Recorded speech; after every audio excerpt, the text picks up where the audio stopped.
Hello दोस्तों।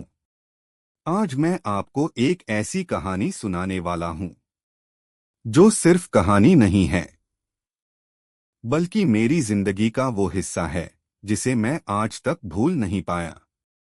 अगर आप ये कहानी रात में सुन रहे हो तो थोड़ा संभल कर सुनना। मेरा नाम अमन है और ये बात है उस समय की जब मैं अपनी पढ़ाई के लिए पहली बार घर से दूर एक नए शहर में आया था। पैसों की कमी थी, इसलिए मुझे एक पुराना सा सस्ता कमरा लेना पड़ा। कमरा थोड़ा अजीब था, दीवारों पर नमी थी और खिड़की भी आधी टूटी हुई थी।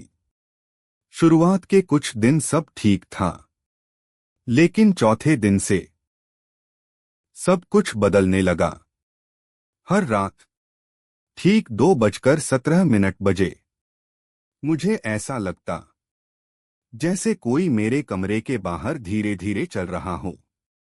पहले मैंने ध्यान नहीं दिया, लेकिन जब ये रोज होने लगा तो डर लगने लगा।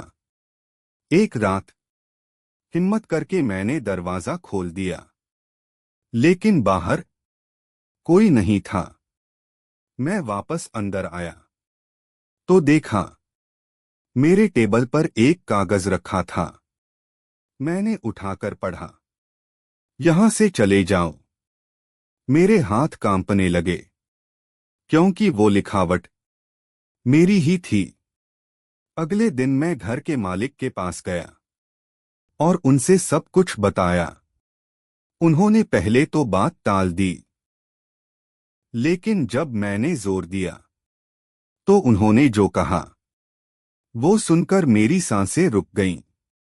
उन्होंने कहा, इस कमरे में तुमसे पहले भी एक लड़का रहता था, वो भी तुम्हारी तरह अकेला था, और एक रात उसने खुदकुशी कर ली। मैंने डरते हुए पूछा, उसका नाम क्या था? उन्होंने धीरे से कहा, अमन। मुझे ऐसा लगा जैसे दुनिया रुक गई हो। मैं भागते हुए अपने कमरे में वापस गया और तुरंत सामान पैक करने लगा। लेकिन जैसे ही मैंने दरवाजा खोलने की कोशिश की, दरवाजा अपने आप बंद हो गया। कमरे के कोने में एक परछाई खड़ी थी और उसने धीरे से कहा, अब तुम यहां से नहीं जा सकते। उस रात के बाद क्या हुआ मुझे खुद नहीं पता, लेकिन आज भी लोग कहते हैं उस कमरे से हर रात 2:17 बजे दो लोगों के चलने की आवाज आती है। दोस्तों, अगर आपको ये कहानी पसंद आई हो तो वीडियो को लाइक करो, शेयर करो और कमेंट में बताओ, क्या आप उस कमरे में एक रात बिताना चाहोगे?